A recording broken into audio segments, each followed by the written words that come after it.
Fala galera do Me Salva, tudo certinho com vocês? Vamos resolver então comigo mais uma questão de biologia da prova do Enem de 2019.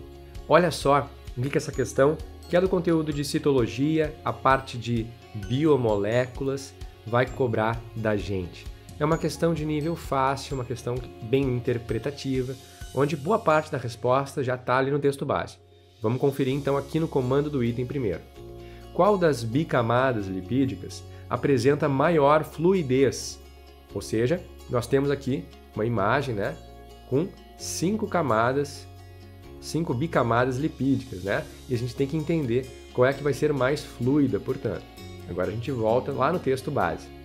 A fluidez da membrana celular é caracterizada pela capacidade de movimento das moléculas componentes dessa estrutura.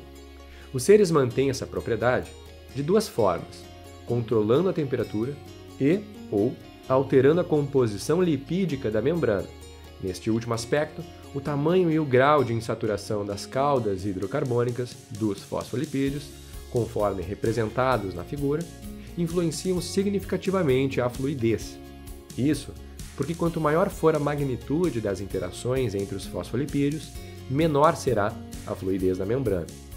Ou seja, ele disse que a membrana que possui um baixo número de insaturações vai ser uma membrana que vai ter alta interação, ou seja, uma magnitude de interações mais intensa, mais alta. E se a gente tem muita interação, então a membrana está muito interagindo uma parte com a outra, a gente vai ter uma baixa fluidez. E a questão está nos pedindo para avaliar qual dessas bicamadas tem a maior fluidez. Ou seja, nós temos que buscar o menor nível de interações, que vai ser dito pelo maior nível de insaturações, A nossa, ligação dupla aqui, está nessa perninha da cauda hidrocarbônica. É claro, quando fica mais tortinho aqui, a gente consegue empacotar muito menos bicamada aqui, fosfolipídios construindo a nossa bicamada. Ou seja, a gente vai precisar achar a bicamada com maior número de insaturações aqui no caso. Vamos dar uma olhada na número 1. Bicamada número 1 só tem fosfolipídio saturado, então vai ficar muito rígido, baixíssima fluidez. Não é o que a gente quer, não. Número 2, letra B. Só tem, olha só, insaturações aqui nos fosfolipídios. Então, é a nossa bicamada mais fluida aqui. Por enquanto, a letra B é a nossa resposta. Número 3, letra C. Olha só, tem um monte aqui, Tem alguns fosfolipídios saturados, então não é isso que a gente quer também, não. Letra D, número 4. Olha só, mas muita interação acontecendo aqui. Então isso aqui vai estar bem rígido, E existe também aqui uma alta intensidade, porque as ligações são muito longas aqui, Os fosfolipídios estão de forma bem longa aqui, se ligando, interagindo. Então também não é a letra D. Letra E, número 5.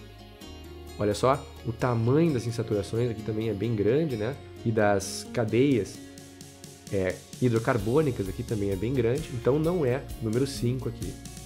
Vamos ficar, é claro, com a letra B, bicamada número 2. Somente insaturações e o tamanho é bem pequeno aqui das caudas hidrocarbônicas. Então, letra B. Eu vou ficando por aqui, nos vemos aí na próxima resolução. Espero vocês. Tchau, tchau.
Fala galera do Me Salva, tudo bem com vocês? Vamos resolver aqui então mais uma questão de biologia da prova do Enem de 2018? Olha só o que é essa questão que vai abordar os hormônios do sistema digestório, né? Então fisiologia humana, uma questão de nível fácil, tranquila, a gente só tem que lembrar a função desses hormônios aqui. Olha só então o que o comando do item vai nos dizer. Em caso de um indivíduo com hipoglicemia, o hormônio citado que atua no catabolismo induzirá o organismo a... Ou seja, a gente tem que lembrar então qual é o efeito, qual é a ação desse hormônio que ele está falando do catabolismo. Olha só, voltando no texto base, ele nos diz o seguinte: anabolismo e catabolismo são processos celulares antagônicos, que são controlados principalmente pela ação hormonal. Por exemplo, no fígado, a insulina atua como um hormônio com ação anabólica, enquanto o glucagon tem ação catabólica e ambos são secretados em resposta ao nível de glicose sanguínea. Então, em caso de um indivíduo com hipoglicemia, o hormônio citado que atua no catabolismo induzirá o organismo a fazer o quê? Vamos pensar o seguinte: se ele está com hipoglicemia, ele tem baixo nível de quê? De glicose. Ele está com uma hipoglicemia. Se ele tem baixo nível de glicose, ele também vai apresentar um baixo nível de insulina, porque a insulina é justamente o hormônio que vai transportar a glicose para dentro das células, para que a célula consiga utilizar no seu metabolismo. Lembra que a insulina, então, ela sempre vai estar na mesma direção, na mesma seta, né, que a glicose. Alta glicose, alta insulina, baixa glicose, baixa insulina. É claro, no indivíduo, por exemplo, que não vai ter um diabetes, né, um indivíduo que não contém aí, então, esse distúrbio metabólico. Se ele tem baixa glicose e baixa insulina, que é um hormônio anabólico, né, então ele vai possuir agora um alto nível do hormônio catabólico, um hormônio chamado de glucagon. E o glucagon vai atuar, então, justamente nos momentos de hipoglicemia ou jejum. Ou seja, ele vai degradar aquilo que a nossa reserva energética, né, que é justamente o glicogênio. Então, ele degrada o glicogênio, cataboliza o glicogênio, liberando, então, glicose para a gente utilizar quando nós não temos uma alta disponibilidade da alimentação. Ou seja, vamos dar uma olhada, então, aqui nas alternativas. Letra A, realizar a fermentação lática. Não, a fermentação lática ela é feita, né, lá no citoplasma da célula, mas não envolve aqui a necessidade da insulina. Então, letra A está fora. Letra B, metabolizar aerobicamente a glicose. Nós não temos aqui glicose, né, para metabolizar. Antes a gente precisa liberar a glicose. Então, letra B está fora também. Letra C, produzir aminoácidos a partir de ácidos graxos. Nós não estamos falando aqui de metabolismo de aminoácidos, não. A gente está falando sobre glicemia. Então, letra C também não é a resposta. Letra D, transformar ácidos graxos em glicogênio. Olha só, ele está falando em sintetizar glicogênio, construir, transformar ácidos graxos em glicogênio. A gente não pode construir glicogênio a partir de ácidos graxos aqui, não. Nós não temos, né, que construir, a gente tem que degradar. A gente vai ter que utilizar agora esse glicogênio. Então, letra D também está fora. Letra E, estimular a utilização do glicogênio. Justamente essa é a função do glicogênio, né, do glucagon. O glucagon, então, vai estimular a degradação, a utilização, o consumo de glicogênio, que vai ser a nossa reserva. Degradando, então, o glicogênio, a gente vai ter glicose disponível para fazer o nosso metabolismo. Então, vamos ficar com a letra E.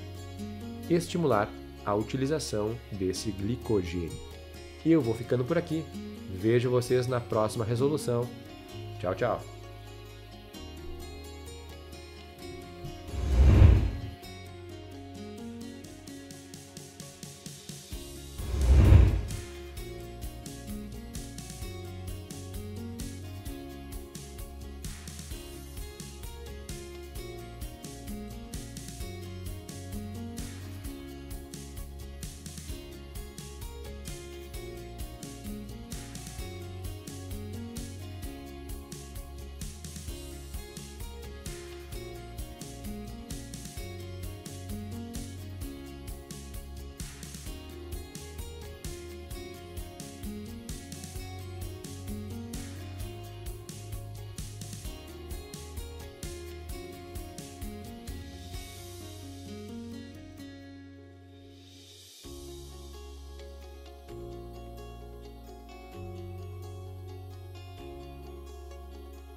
Fala galera do Me Salva, tudo bem com vocês? Vamos resolver uma questão de biologia da prova de Ciências da Natureza do Enem de 2009. É uma questão de biologia molecular, que vai abordar o fluxo da expressão gênica nos sistemas biológicos. É uma questão de nível fácil, bastante interpretativa. A questão fala o seguinte: depreende-se do modelo que, ou seja, nós temos um modelo científico que está expressado nesse diagrama, nessa figura, então nós temos que compreender, interpretar o que esse modelo está nos dizendo. O texto base diz o seguinte: a figura seguinte representa um modelo de transmissão da informação genética nos sistemas biológicos. No fim do processo, que inclui a replicação, a transcrição e a tradução, há 3 formas proteicas diferentes denominadas A, B e C. Depreende-se do modelo que, letra A, a única molécula que participa da produção de proteínas é o DNA. Pessoal, o modelo nos diz que o DNA vai sofrer um processo de transcrição virando RNA, que depois, no processo de tradução, vai ser lido, codificado em proteínas. Logo, não é a única molécula que participa da produção de proteínas. Nós temos o RNA também. Além, é claro, de todas as enzimas que estão participando desse processo. A transcrição, a replicação, todos esses processos são mediados por enzimas, aquelas maquininhas proteicas que fazem o trabalho dentro de uma célula. Então, não é a única molécula que participa. Letra B. O fluxo de informação genética nos sistemas biológicos é unidirecional. Bom, a gente vê aqui, por exemplo, que esta seta está apontando para 2 lados. Logo, nós temos aqui um processo bidirecional, não apenas unidirecional, numa direção só, certo? Nós temos aqui, por exemplo, o RNA podendo ser transformado, é claro, em DNA. Qual é a enzima que faz isso, por exemplo? Aquela que a gente conhece lá dos vírus, a transcriptase reversa, ou seja, uma enzima que faz uma transcrição de forma contrária, de forma reversa. Então, não é um fluxo unidirecional. Letra C. As fontes de informação ativas durante o processo de transcrição são as proteínas. Bom, qual é a fonte de informação genética que nós temos? O ácido nucleico, no caso, são o DNA e o RNA, são os nossos ácidos nucleicos que são as fontes de informação. Eles é que estão no início do processo de expressão gênica. A proteína, ela não é a fonte de informação, ela é o produto dessa expressão gênica, é o final e não o começo. Então, letra C também está incorreta. Letra D. É possível obter diferentes variantes proteicas a partir de um mesmo produto de transcrição. Olha só. Qual é o produto de transcrição aqui nessa questão? É o RNA. A transcrição, então, produziu RNA. E este RNA, quando vai passar pelo processo de tradução, de fato produz as proteínas A, B e C. Logo, sim, nós temos diferentes variantes proteicas a partir de um mesmo produto de transcrição, que é o RNA. Então, por enquanto, essa é a nossa alternativa correta. Letra E. A molécula de DNA possui forma circular e as demais moléculas possuem forma de fita simples linearizadas. Não, a molécula de DNA, ela na verdade possui uma forma de fita dupla, é uma dupla hélice, Aqui o que nós estamos vendo na verdade é o processo de replicação, ou seja, DNA sendo transformado em DNA, ele está se replicando, ele está se reproduzindo, para que a gente sempre mantenha a informação genética daquela célula. Tá? Então, a molécula de DNA não é circular. Pelo menos, é claro, não nos organismos eucariotos. As bactérias vão ter um DNA circular, mas não é isso que a questão está dizendo para a gente. Então, vamos ficar com a letra D. É claro, podemos ter diferentes produtos proteicos a partir de um mesmo produto de transcrição, que é o RNA. Certo? Eu fico por aqui. Até a próxima questão. Tchau, tchau.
Fala galera do Me Salva, tudo bem com vocês? Vamos resolver essa questão de biologia aqui da prova de Ciências da Natureza do Enem de 2009. O conteúdo é de genética, certo? É uma questão já de nível médio até para nível difícil, né? Uma questão que transita entre o nível médio e o difícil. Olha só o que o comando do item vai nos dizer. Com base nessas informações e tendo em vista os diferentes padrões de herança de cada fonte de DNA citada, a melhor opção para a perícia seria a utilização, e aí vamos ver o que é que nós precisamos utilizar aqui, que seria o mais adequado, né? Então vamos para o texto base. Uma vítima de acidente de carro foi encontrada carbonizada devido a uma explosão.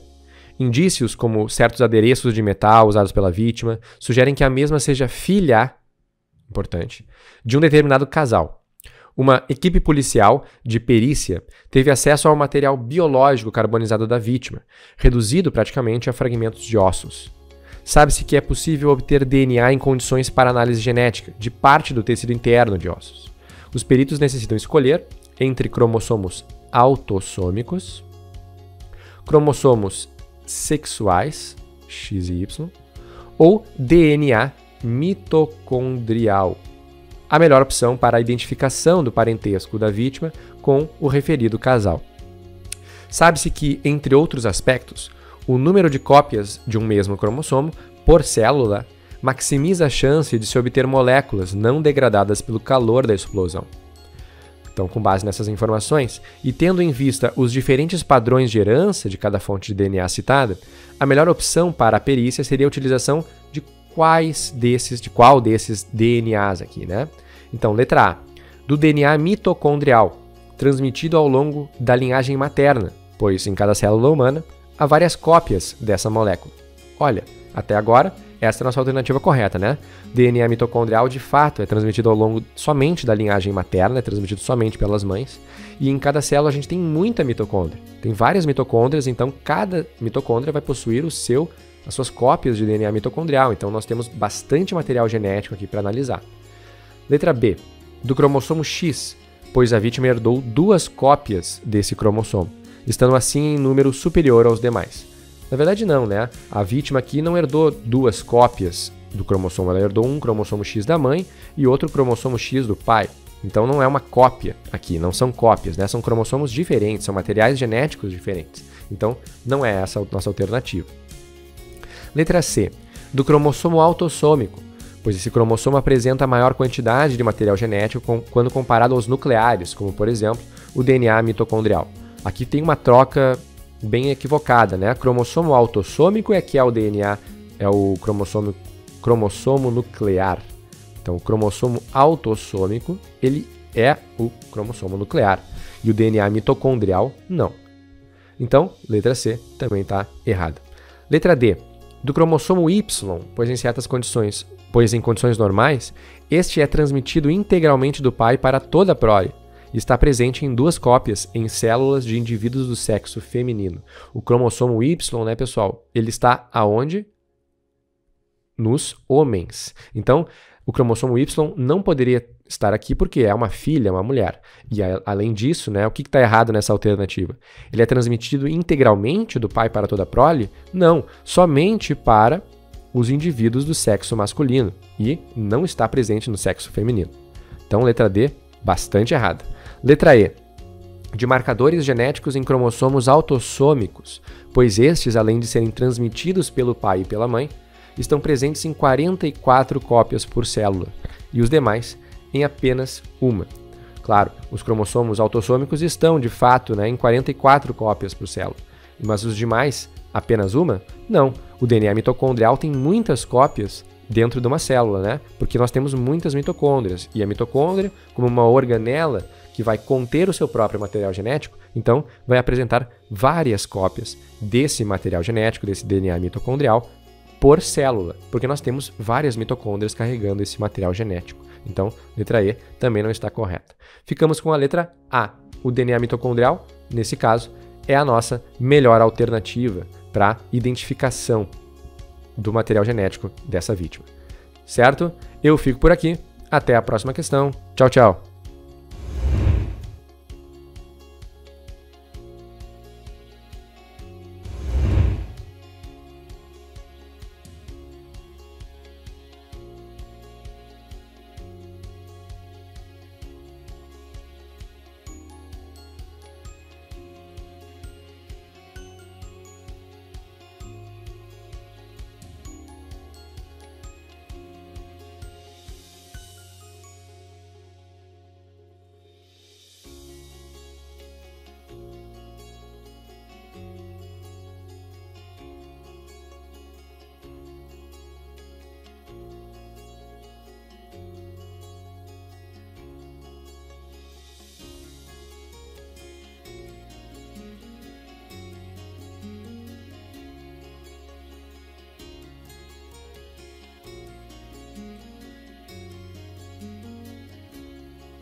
Fala galera do Me Salva, tudo bem com vocês? Olha só, vamos resolver mais uma questãozinha de biologia aqui junto comigo da prova do Enem de 2013. Essa é uma questão que vai abordar o conteúdo de doenças e fisiologia humana, abordando justamente o sistema imunológico. Olha o que o comando do item dessa questão, que é uma questão fácil, bastante interpretativa também, né? Que vai nos dizer. Considerando o resultado do experimento, qual a contribuição desse médico para a saúde humana?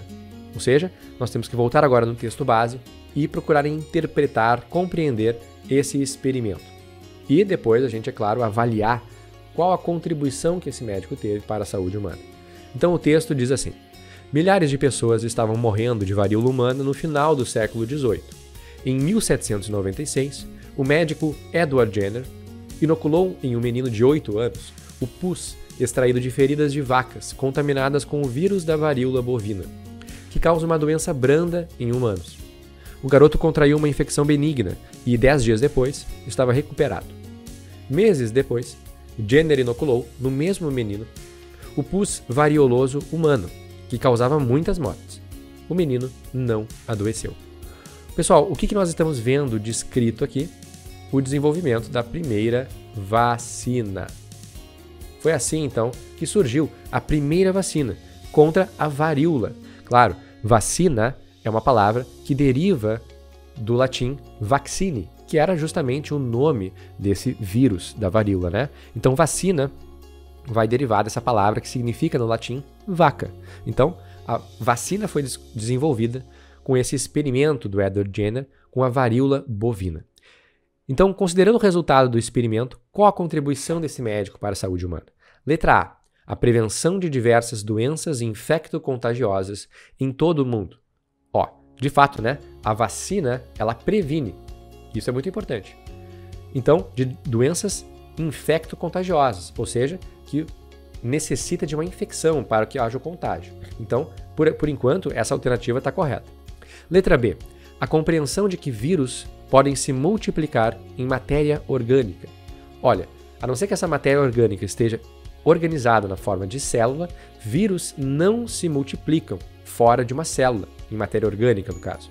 Vírus são parasitas intracelulares obrigatórios. Então, nós não vamos ter aqui vírus se multiplicando em matéria orgânica não. Letra B, está fora. Letra C. O tratamento para muitas enfermidades que acometem milhões de pessoas. Qual é o problema dessa alternativa? Vacina não é tratamento, vacina é prevenção. É melhor ainda, né? A gente se previne dessas doenças. Então, letra C está fora. Letra D, o estabelecimento da ética na utilização de crianças em modelos experimentais. Olha, eu acho que o experimento do Edward Jenner não foi nem um pouco ético, não, porque ele usou um menino de 8 anos. Então, não teve nenhum estabelecimento de ética, não. Muito pelo contrário. Letra D está fora.